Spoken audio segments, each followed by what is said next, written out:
दो बच्चे थे, एक ही क्लास में पढ़ाई पढ़ते थे। एक बच्चा हमेशा 80% मार्क से पास होता था, क्लास में नंबर 1 आता था। दूसरी एग्जाम आई, उसने तय किया कि इस बार 80 नहीं चलेगा, मैं 90 लाऊंगा। अब उसने लक्ष्य तय किया। लक्ष्य कभी कोई नीचा नहीं तय करता है, ऊपर ऊंचा ही तय करता है। और दूसरा एक विद्यार्थी था, वो 4 साल में उसी कक्षा में नापास हो रहा था। उसको 20 मार्क आ रहे थे। उसने लक्ष्य रखा कि मैं 20 नहीं, इस बार 30 लाऊंगा। पास होने का लक्ष्य नहीं रखा, 30 लाने का लक्ष्य रखा। अब एग्जामिनेशन हो गए, परिणाम आ गया। जिसने 90 का लक्ष्य रखा था उसको 80 की जगह 78 आ गया, और जिसने 20 का लक्ष्य रखा था उसको 30 की जगह 25, 20 की जगह 25 आ गए। अब मुझे बताओ भाई, कौन सा विद्यार्थी का परिणाम अच्छा है? जरा बताओ, 80 वाले का अच्छा है या 20 वाले का अच्छा है? एक बात मुझे सभी कार्यकर्ता बताएं, जो विजयी होता है उसकी सरकार बनती है। भारत में सरकार किसकी बनी है? जरा जोर से बोलो, किसकी बनी है? विपक्ष में कौन बैठा है? तो विजयी कौन बना है? अरे मैंने तो पहली बार ऐसा देखा है कि 30 मार्क का लक्ष्य लेकर 25 प्राप्त करने वाला बच्चा अहंकार में आ गया, और 90 का लक्ष्य रखकर 78 वाला पसोपस में पड़ गया।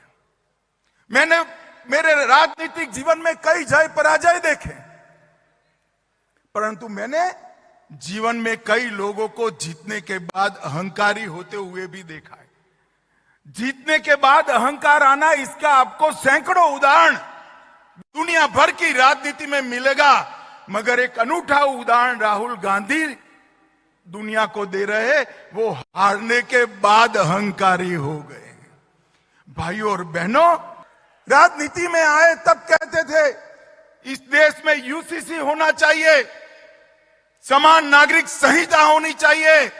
कोई नहीं मानता था इस देश में समान नागरिक संहिता होगी। नरेंद्र मोदी जी के भाजपा के 10 साल के शासन में हमने उत्तराखंड में यूसीसी कर लिया है, और पूरा देश आज यूसीसी की राह देख रहा है। देश के अंदर आतंकवाद 85 के साल से नासूर की तरह आतंकवाद और नक्सलवाद हमें परेशान करता था। आए दिन बम धमाके करके ये पाकिस्तान के लोग भाग जाते थे, कोई रोकने वाला नहीं था, किसी में हिम्मत नहीं थी। वोट बैंक की राजनीति के कारण देश की भूमि लहूलुहान होती थी। नरेंद्र मोदी जी ने सर्जिकल स्ट्राइक और एयर स्ट्राइक कर आज आतंकवाद को देश से हमेशा के लिए समाप्त करने का काम किया है। मित्रों, ये सारे लोग, मीडिया के कुछ मीडिया हाउस भी हमें गुमराह करने का प्रयास कर रहे हैं। मैं आज ओडिशा राष्ट्रीय कार्यकारिणी में मैं पार्टी का अध्यक्ष था। मैंने कहा था 2014 का विजय 5 साल के लिए नहीं है, आने वाले 30 साल के लिए भारतीय जनता पार्टी का शासन इस देश पर रहने वाला है। और आज मैं महाराष्ट्र में बाजीराव पेशवा और शिवाजी महाराज और बाल गंगाधर तिलक की नगरी में कहकर जाता हूं, अभी 10 ही साल समाप्त हुआ है, 30 साल के लिए भारतीय जनता पार्टी का इस देश पर शासन करना। हमने हमारे आत्मविश्वास को जागरूक करने की जरूरत है, हमारे पुरुषार्थ को बल देने की जरूरत है, और हमारे आपसी मतभेदों को समाप्त करने की। मेरी बात ध्यान से सुनना, बाद में ताली लगाना।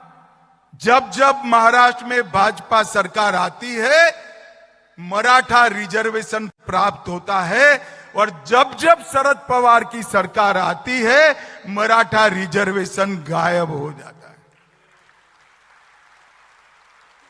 मैं सोच समझ कर ये वाक्य बोल रहा हूं।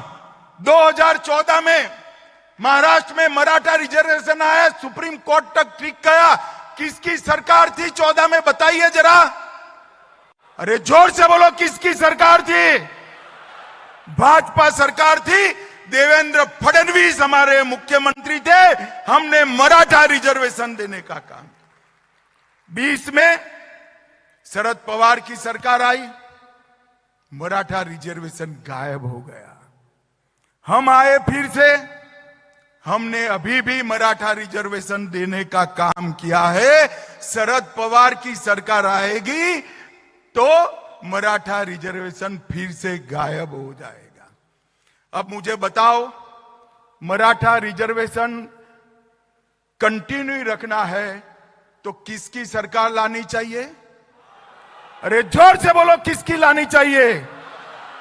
भाइयों बहनों, कंफ्यूजन में मत रहिए। समाज के हर तबके को न्याय देने का काम कोई एक पार्टी ने किया है तो भारतीय जनता पार्टी ने किया है, और भारतीय जनता पार्टी। और भ्रष्टाचार की बातें कर रहे हैं। भ्रष्टाचार का सबसे बड़ा सरगना भारत की राजनीति में है तो शरद पवार है। इसमें मेरे मन में कोई कंफ्यूजन नहीं। आप क्या आरोप कर रहे हो हम पर?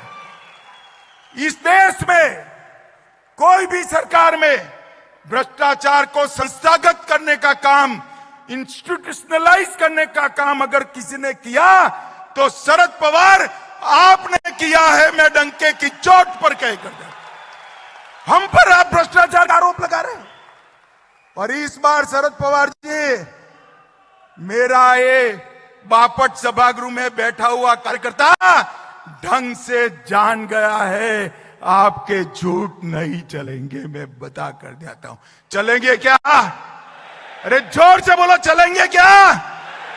चलेंगे क्या? घर घर जाकर इस झूठ का जवाब देना है, पर्दाफाश कराना है। ये झूठ भी बोलेंगे, भ्रांति भी फैलाएंगे, अपने यहां विखवाद खड़ा करने का प्रयास भी करेंगे। मैं सभी कार्यकर्ताओं को आज कहना चाहता हूं, और खटाखट खटाखट खटाखट याद आता है ना? आता है या नहीं आता है? मैं आज राहुल बाबा को कहने आया हूं, देश की जनता ने तो खटाखट खटाखट फटाफट फटाफट पर भरोसा नहीं किया, मगर आपके पास राज्य सरकारें हैं। कर्नाटक में है, हिमाचल में है, तेलंगाना में है, 3 तो बची ही है।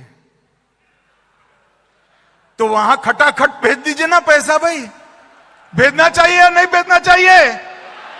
मैं तो तेलंगाना, कर्नाटक और हिमाचल की बहनों को कहना चाहता हूं, ये खटाखट का डिमांड खड़ा करिए।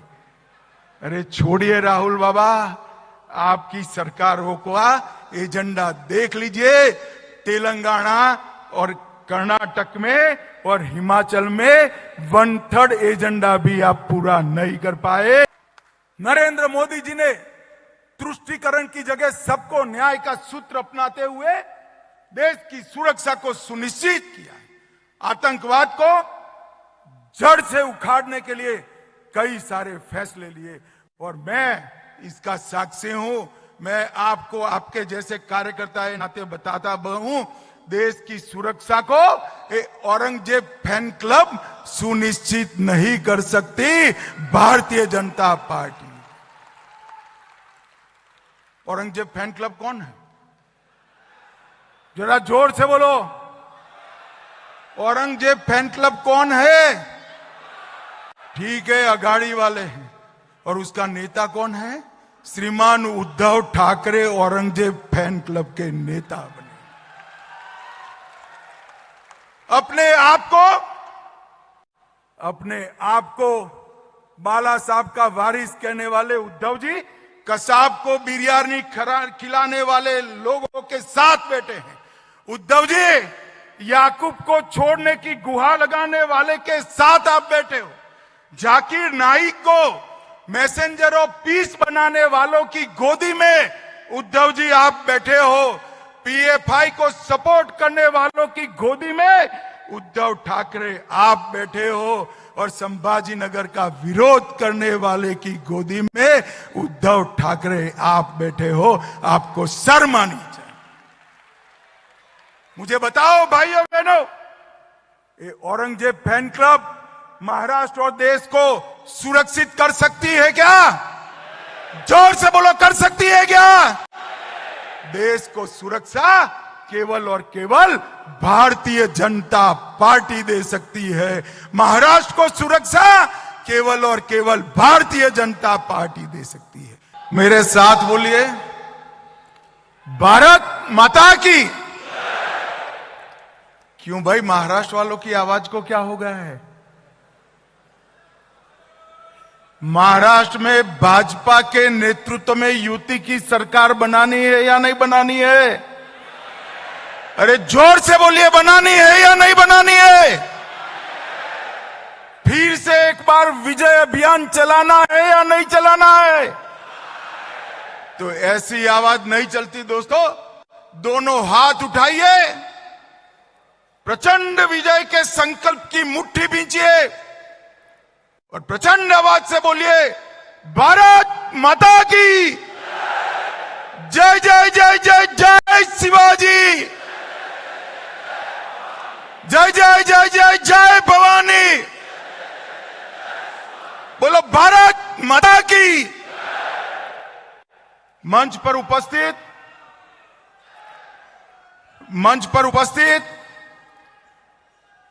महाराष्ट्र प्रदेश भाजपा के अध्यक्ष महोदय, महाराष्ट्र भाजपा के वरिष्ठ नेता और हमारे उप मुख्यमंत्री श्रीमान देवेंद्र फडणवीस जी,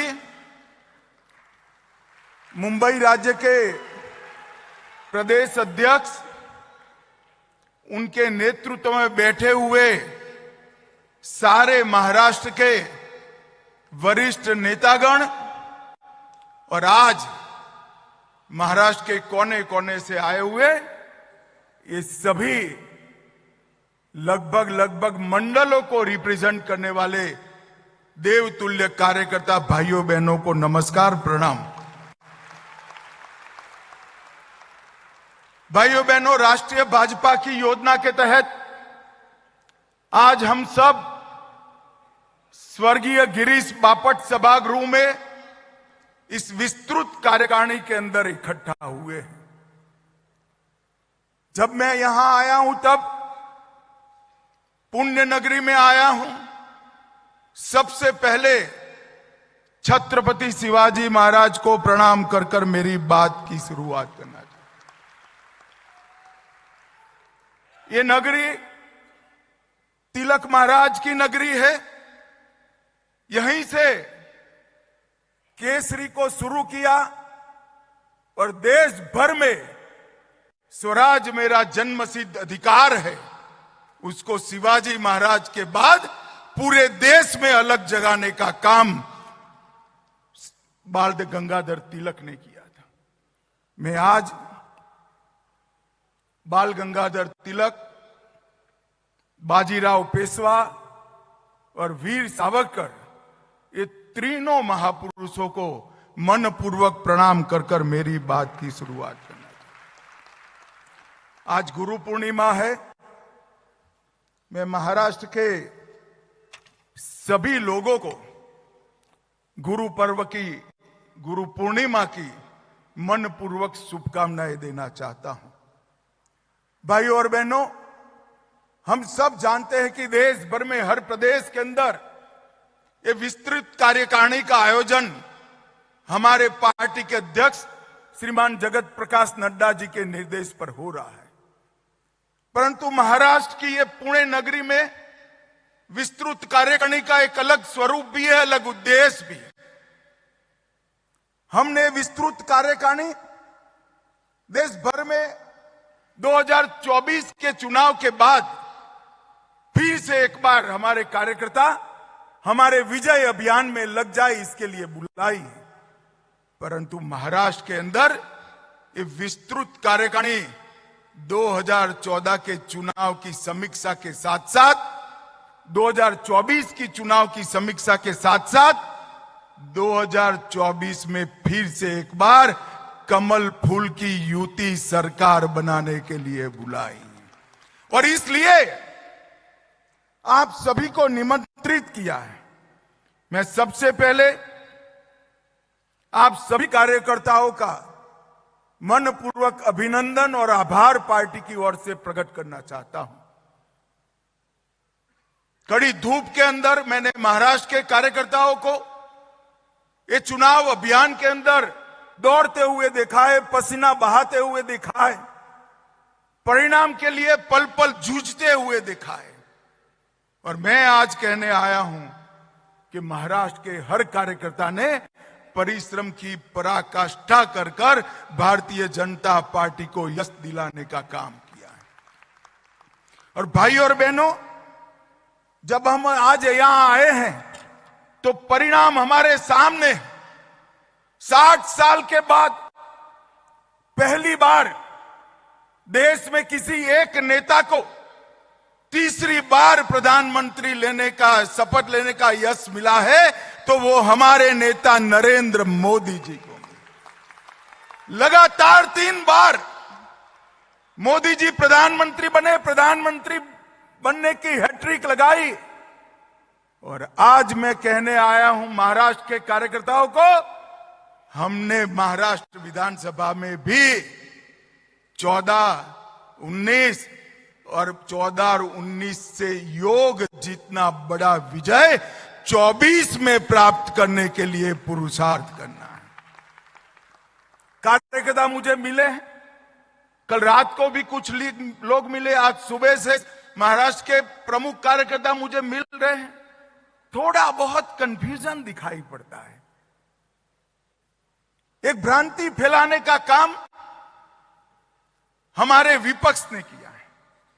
मैं आज आपको एक उदाहरण देकर 2024 के नतीजों को एक्सप्लेन करना चाहता हूं। 2 बच्चे थे, एक ही क्लास में पढ़ाई पढ़ते थे। एक बच्चा हमेशा 80% मार्क से पास होता था, क्लास में नंबर 1 आता था। दूसरी एग्जाम आई, उसने तय किया कि इस बार 80 नहीं चलेगा, मैं 90 लाऊंगा। अब उसने लक्ष्य तय किया। लक्ष्य कभी कोई नीचा नहीं तय करता है, ऊपर ऊंचा ही तय करता है। और दूसरा एक विद्यार्थी था, वो 4 साल में उसी कक्षा में नापास हो रहा था। उसको 20 मार्क आ रहे थे। उसने लक्ष्य रखा कि मैं 20 नहीं, इस बार 30 लाऊंगा। पास होने का लक्ष्य नहीं रखा, 30 लाने का लक्ष्य रखा। अब एग्जामिनेशन हो गए, परिणाम आ गया। जिसने 90 का लक्ष्य रखा था उसको 80 की जगह 78 आ गया, और जिसने 20 का लक्ष्य रखा था उसको 30 की जगह 25, 20 की जगह 25 आ गए। अब मुझे बताओ भाई, कौन सा विद्यार्थी का परिणाम अच्छा है? जरा बताओ, 80 वाले का अच्छा है या 20 वाले का अच्छा है?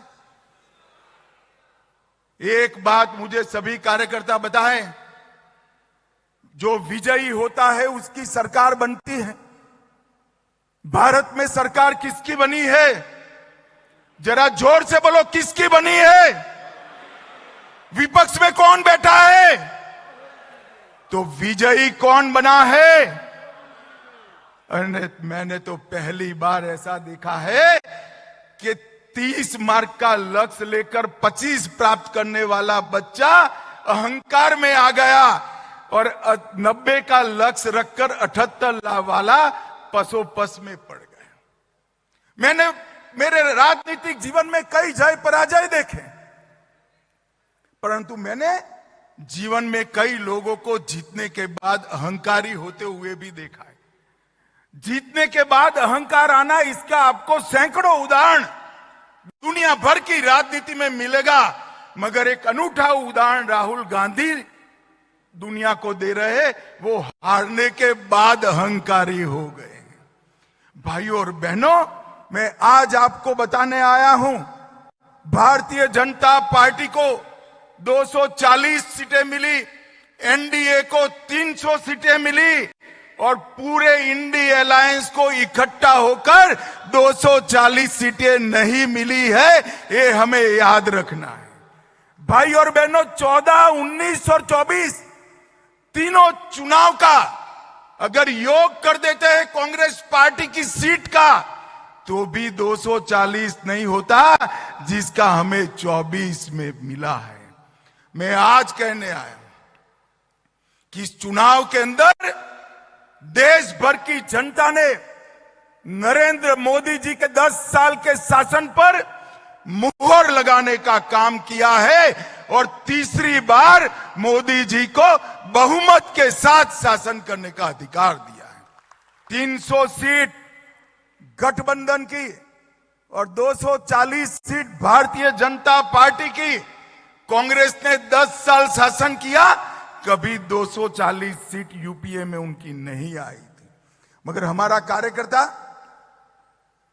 और अच्छे का आशा रखने वाला कार्यकर्ता है, इसलिए थोड़ा मन में कसक रह जाती है।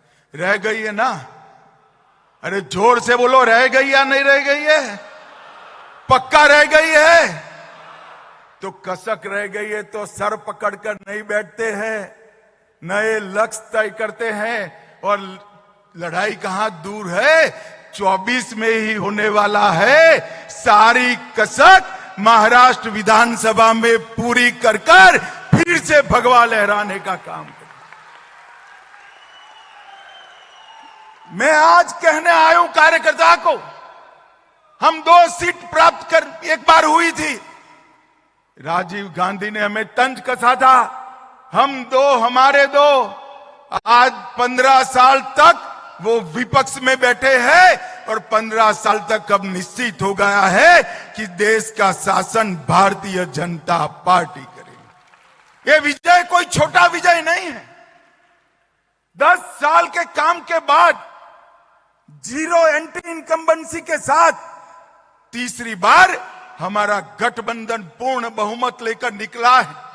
कार्यकर्ता को हताश होने की जरूरत नहीं है। आज मैं आपको कहकर जाता हूं, महाराष्ट्र चुनाव का परिणाम सुनिश्चित है।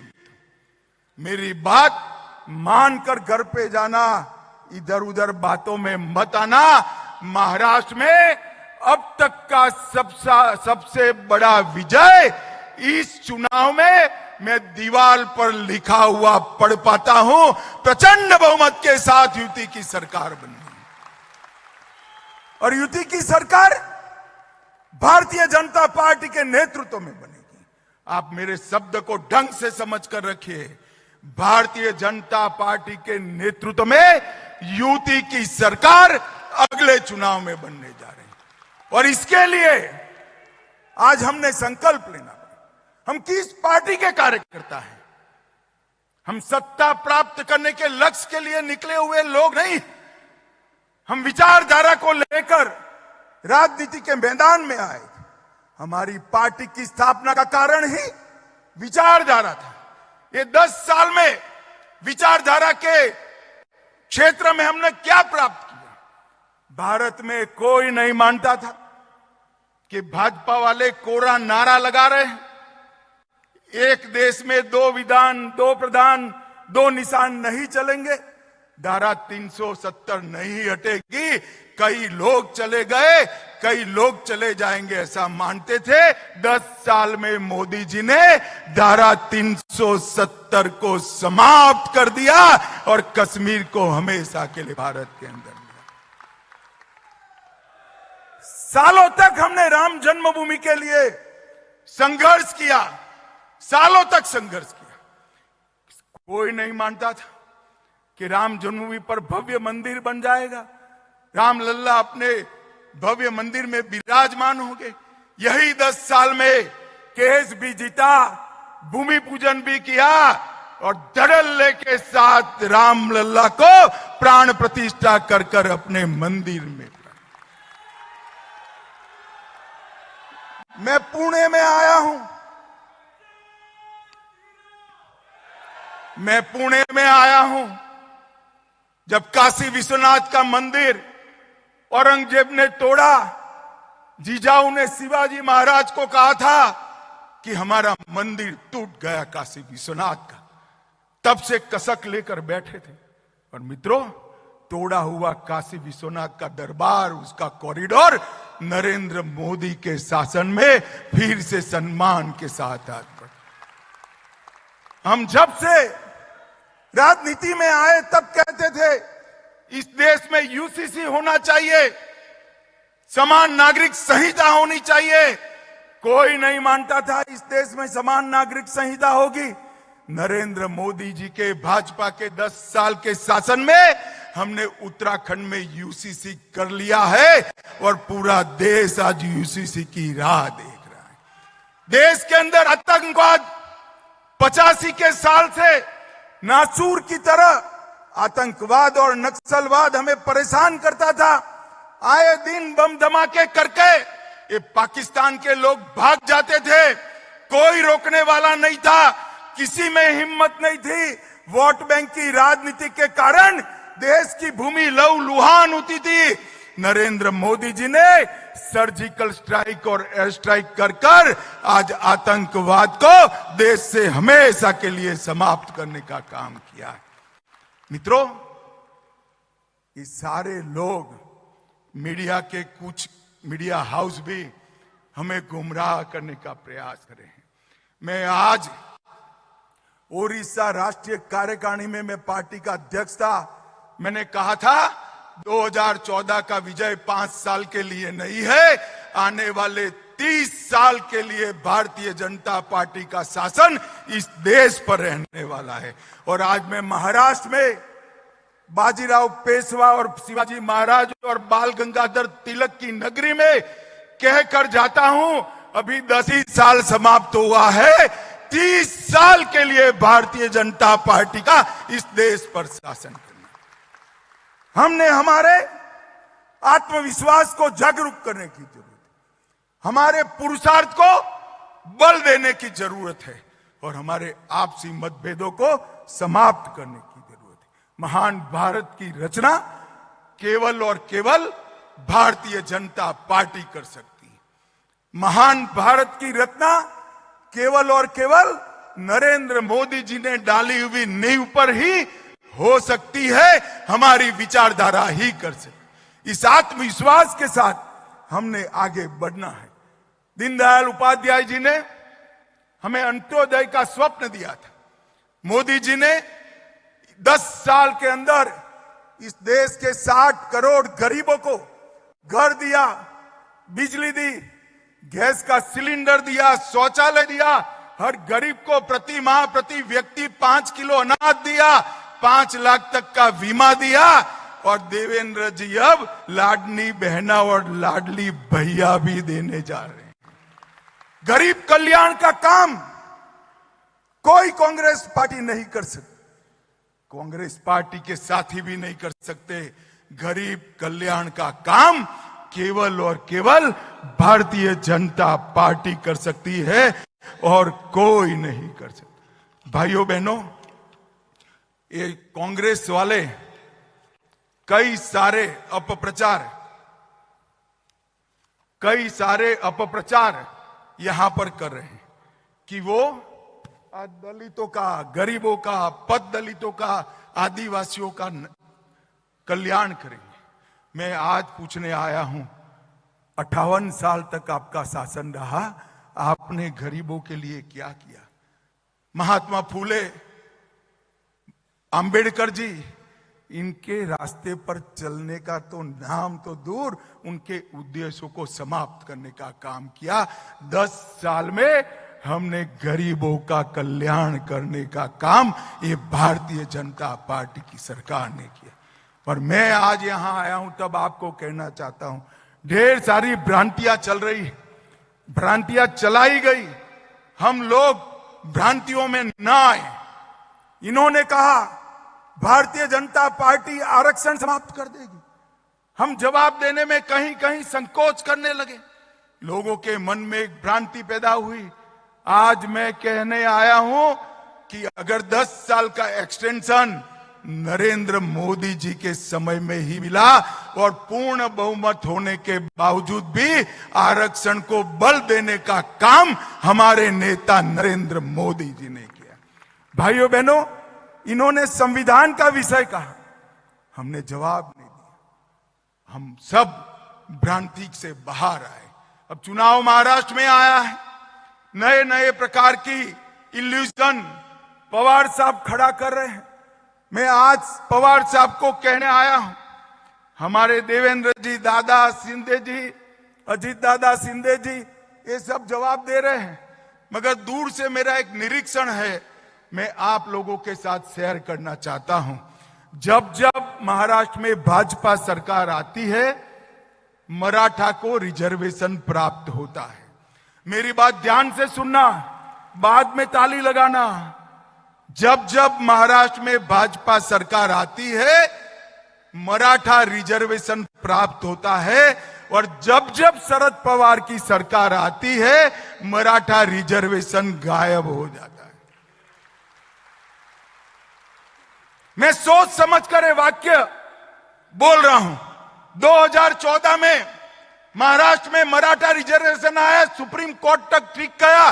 किसकी सरकार थी 14 में, बताइए जरा, अरे जोर से बोलो, किसकी सरकार थी? भाजपा सरकार थी। देवेंद्र फडणवीस हमारे मुख्यमंत्री थे। हमने मराठा रिजर्वेशन देने का काम। 20 में शरद पवार की सरकार आई, मराठा रिजर्वेशन गायब हो गया। हम आए फिर से, हमने अभी भी मराठा रिजर्वेशन देने का काम किया है। शरद पवार की सरकार आएगी तो मराठा रिजर्वेशन फिर से गायब हो जाएगा। अब मुझे बताओ, मराठा रिजर्वेशन कंटिन्यू रखना है तो किसकी सरकार लानी चाहिए? अरे जोर से बोलो, किसकी लानी चाहिए? भाइयों बहनों, कंफ्यूजन में मत रहिए। समाज के हर तबके को न्याय देने का काम कोई एक पार्टी ने किया है तो भारतीय जनता पार्टी ने किया है, और भारतीय जनता पार्टी झूठ कैसे फैलाएगा? अभी एक पुराना नोटिफिकेशन निकाल दिया, तारीख नहीं है, फैसला पुराना है। मैं भी कंफ्यूजन में आ गया। मैंने पीयूष गोयल जी को फोन किया, है क्या हुआ? पीयूष गोयल जी ने कहा, साहब ये तो हमारा निर्णय नहीं है, शरद पवार का निर्णय है। वो कह रहे हैं दूध का पाउडर इंपोर्ट होगा। कंफ्यूजन में मत आइए। वो सर्कुलर कर गए थे, 10 साल में 1 किलो दूध का पाउडर इंपोर्ट नहीं किया है नरेंद्र मोदी सरकार ने, और अगले 5 साल तक 1 ग्राम भी दूध का पाउडर इंपोर्ट नहीं होगा। आज मैं आपके बीच में ये भ्रांति फैलाकर चुनाव जीतना चाहते हैं और भ्रष्टाचार की बातें कर रहे हैं। भ्रष्टाचार का सबसे बड़ा सरगना भारत की राजनीति में है तो शरद पवार है, इसमें मेरे मन में कोई कंफ्यूजन नहीं। आप क्या आरोप कर रहे हो हम पर? इस देश में कोई भी सरकार में भ्रष्टाचार को संस्थागत करने का काम, इंस्टीट्यूशनलाइज करने का काम अगर किसी ने किया तो शरद पवार आपने किया है। मैं डंके की चोट पर कह कर दे, हम पर आप भ्रष्टाचार का आरोप लगा रहे हैं। और इस बार शरद पवार जी, मेरा ये बापट सभागृह में बैठा हुआ कार्यकर्ता ढंग से जान गया है, आपके झूठ नहीं चलेंगे। मैं बता कर देता हूं, चलेंगे क्या? अरे जोर से बोलो, चलेंगे क्या? चलेंगे क्या? घर घर जाकर इस झूठ का जवाब देना है, पर्दाफाश कराना है। ये झूठ भी बोलेंगे, भ्रांति भी फैलाएंगे, अपने यहां विखवाद खड़ा करने का प्रयास भी करेंगे। मैं सभी कार्यकर्ताओं को आज कहना चाहता हूं, अपने आप को इस चुनाव तक साइड पर कर दीजिए, अपनी जगह कमल के हित को केंद्र में ला दीजिए। एक एक कार्यकर्ता कमल को समर्पित हो, एक एक कार्यकर्ता कमल को जिताने के लिए परिश्रम की पराकाष्ठा करे और एक एक कार्यकर्ता अपने साथी को जिताने के लिए भाजपा से भी ज्यादा परिश्रम करे। मुझे बताओ भाइयों बहनों, एनडीए को जिताना है या नहीं जिताना है? ऐसे नहीं चलेगा भाई। मैं बनिए का बेटा हूं, गारंटी के बगैर वापस नहीं जाऊंगा। मुझे जरा जोर से बताइए, युति को जिताने के लिए जोर लगाएंगे?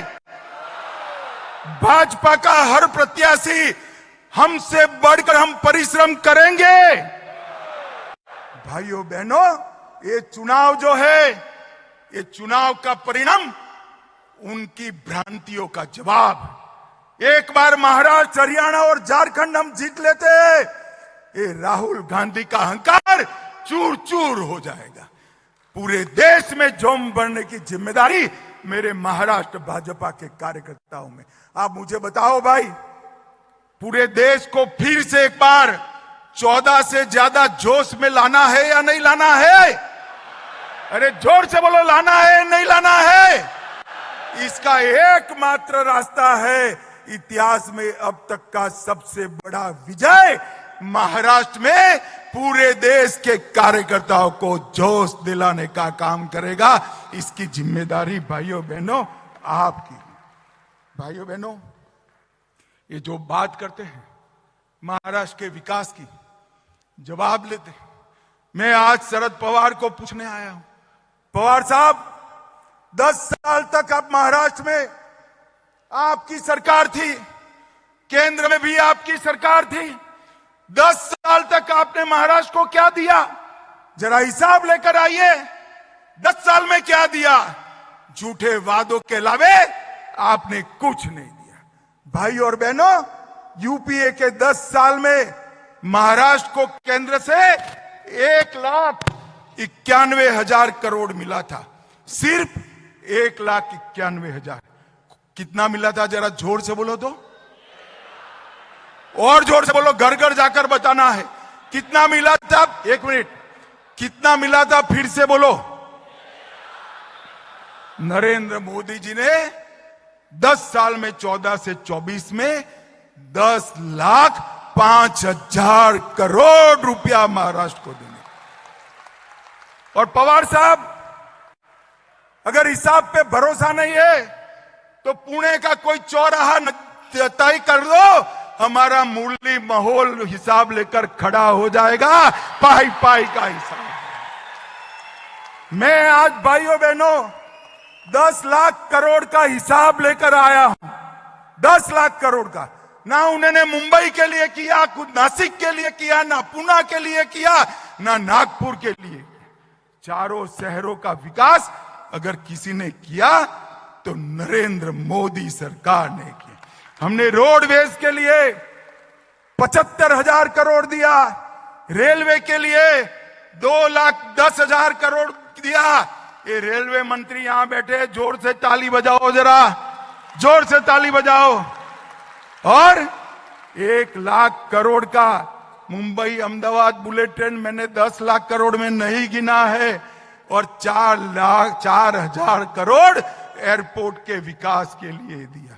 6 लेन का अटल बिहारी वाजपेयी सेवारी नया सेवा अटल सेतु का उद्घाटन हुआ। 11,000 करोड़ का पालखी मार्ग बना। रेलवे के 5800 किलोमीटर के 34 नए प्रोजेक्ट आए। 561 करोड़ से महाराष्ट्र में 9 एयरपोर्टों का रिनोवेशन हुआ। मत्स्य पालन के लिए, सिर्फ मत्स्य पालन के लिए 2600 करोड़ रुपया और 1,80,000 मछुआरों के लिए बड़े बड़े मत्स्य केंद्र बनाने का काम नरेंद्र मोदी सरकार ने। और पवार साहब, आप कहते हो कि आपने विकास किया। ये महाराष्ट्र के सहकारी साकर कारखाने, महाराष्ट्र के किसानों का समृद्धि का राजमार्ग। 10 साल तक पवार साहब आप कृषि मंत्री, सहकारिता मंत्री थे। 10 साल तक 10,000 करोड़ का इनकम टैक्स का प्रश्न आप सॉल्व नहीं कर पाए थे। मैं सहकारिता मंत्री गया, मोदी जी के पास फाइल लेकर गया, 1.5 मिनट में 10,000 करोड़ का साकर कारखानाओं का काम नरेंद्र मोदी। आप जो 10 साल तक नहीं कर पाए वो मोदी जी ने 1.5 साल में किया। महाराष्ट्र सरकार ने भी नया बजट पारित किया। मोदी जी ने नारी शक्ति वंदन अधिनियम से बहनों को विधानसभा और लोकसभा में 33% आरक्षण दिया और देवेंद्र फडणवीस ने माझी लाड़की बहन कर हर बहन को 1500 रुपया हर महीने भेजने की शुरुआत। अब पवार साहब कहते हैं इसमें नया क्या है? मैं भी मानता हूं इसमें नया क्या है, तो आपने क्यों नहीं किया भला बताइए? आपने करना चाहिए था ना। अब चिंता मत करो पवार साहब, महाराष्ट्र की जनता आपको करने का मौका भी नहीं देने वाली है। फिर से भारतीय जनता पार्टी की सरकार आनी और खटाखट खटाखट खटाखट याद आता है ना? आता है या नहीं आता है? मैं आज राहुल बाबा को कहने आया हूं, देश की जनता ने तो खटाखट खटाखट फटाफट फटाफट पर भरोसा नहीं किया, मगर आपके पास राज्य सरकारें हैं। कर्नाटक में है, हिमाचल में है, तेलंगाना में है, 3 तो बची ही है। तो वहां खटाखट भेज दीजिए ना पैसा भाई। भेजना चाहिए या नहीं भेजना चाहिए? मैं तो तेलंगाना, कर्नाटक और हिमाचल की बहनों को कहना चाहता हूं, एक खटाखट का डिमांड खड़ा करिए। अरे छोड़िए राहुल बाबा, आपकी सरकारों का एजेंडा देख लीजिए। तेलंगाना और कर्नाटक में और हिमाचल में 1/3 एजेंडा भी आप पूरा नहीं कर पाए और मोदी सरकार ने 14 के एजेंडे में से एक भी बात बाकी नहीं है और 19 के एजेंडे में सिर्फ 3% बात। भाइयों बहनों, ये हमारा काम करने का पद्धति है। हमने यहां पर महाराष्ट्र के विकास के लिए ढेर सारे काम देवेंद्र जी ने किए। एनडीए की सरकार में समृद्धि राजमार्ग, मुंबई कोस्टल रोड अटल सेतु, मुंबई नागपुर और पुणे में मेट्रो, जलयुक्त शिवार, कृष्णा भीमा स्थिरीकरण, तेंबूर मैसाल जैसी योजनाओं को हमने पूरा करने का काम। और मैं बहुत तटस्थता के साथ कहना चाहता हूं, 14 से 19 का कार्यकाल देवेंद्र फडणवीस का महाराष्ट्र के इतिहास में विकास के लिए हमेशा जाना जाए। ये हमारी कार्य संस्कृति है। जब हम आते हैं तो हमारी पार्टी और हमारा नहीं सोचते हैं। हम आते हैं तो गरीब, दलित, पिछड़ा, आदिवासी का सोचते हैं। और ये काम हमने महाराष्ट्र में भी कराकर देखा बताया है और देश में भी कर अभी मोदी जी आए थे 13 जुलाई को 30,000 करोड़ की नई परियोजनाओं का शिलान्यास और उद्घाटन नरेंद्र मोदी जी को कर दिया। भाइयों बहनों, ये हमेशा बाबा साहेब का नाम लेते हैं। मैं अभ्यास के आधार पर कह सकता हूं, बाबा साहेब अंबेडकर की अवगणना और अपमान जितना कांग्रेस ने किया है इतना अंग्रेजों ने भी नहीं किया था। ये बात हमने घर घर जाकर बतानी। और बाबा साहब के जुड़े हुए 5 तीर्थ बनाने का काम किया तो भारतीय जनता पार्टी ने किया और किसी ने नहीं किया। बाबा साहब को भारत रत्न कांग्रेस पार्टी थी तब नहीं मिला। संविधान दिवस मोदी जी ने बनाया। महाराष्ट्र गुजरात में थे तब संविधान की 26 जनवरी को यात्रा निकाली थी और बाबा साहब के याद में भव्य स्मारक दिल्ली में भी बनाने का काम किया। और भाइयों बहनों, मैं आज आपको फिर से एक बार कह दूं, भारतीय जनता पार्टी की नरेंद्र मोदी सरकार ने देश की सुरक्षा को सुनिश्चित किया है। देश भर में दशकों से जड़ लगाकर बैठे हुए नक्सलवाद को समाप्ति के कगार पर लाकर खड़ दिया। आज मैं आपको कहकर जाता हूं, आप महाराष्ट्र की जनता को बता सकते हैं 2 साल के अंदर ये देश नक्सलवाद से मुक्त हो जाएगा। इसमें किसी को शंका रखने की जरूरत। और भाइयों और बहनों, नरेंद्र मोदी जी ने तुष्टीकरण की जगह सबको न्याय का सूत्र अपनाते हुए देश की सुरक्षा को सुनिश्चित किया है। आतंकवाद को जड़ से उखाड़ने के लिए कई सारे फैसले लिए और मैं इसका साक्षी हूं। मैं आपको आपके जैसे कार्यकर्ता के नाते बताता हूं, देश की सुरक्षा को औरंगजेब फैन क्लब सुनिश्चित नहीं कर सकती, Bharatiya Janata party. Aurangzeb fan club कौन है? जरा जोर से बोलो, औरंगजेब फैन क्लब कौन है? ठीक है, अघाड़ी वाले हैं। और उसका नेता कौन है? श्रीमान उद्धव ठाकरे औरंगजेब फैन क्लब के नेता बने। अपने आप को बाला साहब का वारिस कहने वाले उद्धव जी कसाब को बिरयानी खिलाने वाले लोगों के साथ बैठे हैं। उद्धव जी याकूब को छोड़ने की गुहार लगाने वाले के साथ आप बैठे हो। जाकिर नाइक को मैसेंजर ऑफ पीस बनाने वालों की गोदी में उद्धव जी आप बैठे हो।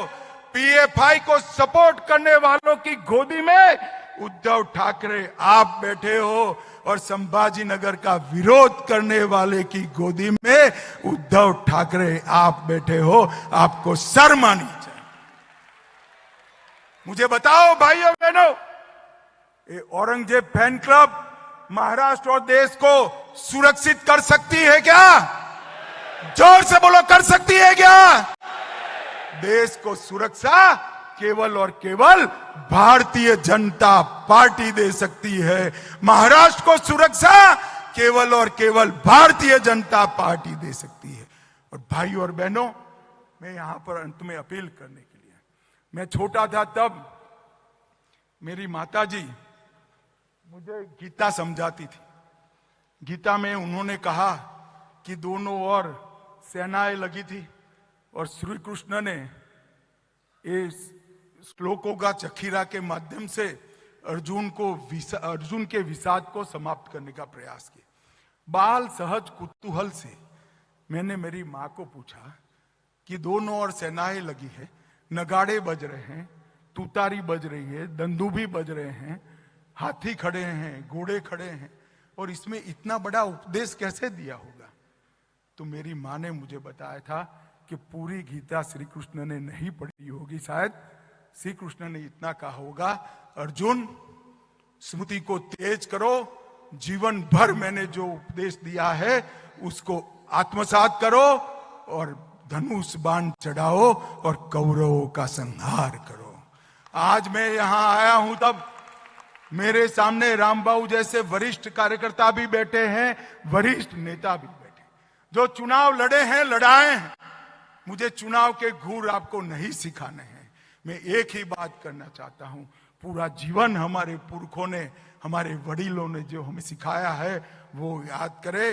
राष्ट्र प्रथम, मुझसे पहले मेरी पार्टी और मेरी पार्टी से पहले मेरा देश, इस सूत्र को हम आत्मसात करें। एकत्र आए, एकजुट हो, परिश्रम की पराकाष्ठा करे और सबसे प्रचंड बहुमत के साथ भारतीय जनता पार्टी के नेतृत्व में एनडीए की सरकार बनाए। मुझे बताओ भाइयों बहनों, प्रदेश भर में गांव गांव, घर घर, नगर नगर, महानगर तक जाकर ये बात पहुंचाएंगे क्या? अरे जोर से बोलो, पहुंचाएंगे? कमल को जिताएंगे, साथियों को जिताएंगे, महाराष्ट्र को सुरक्षित करेंगे, देश को सुरक्षित करेंगे। फिर से एक बार महाराष्ट्र में भाजपा सरकार बनाएंगे तो मेरे साथ दोनों हाथ उठाइए और प्रचंड आवाज से मुट्ठी भींच कर बोलिए, भारत माता की, भारत माता की, वंदे वंदे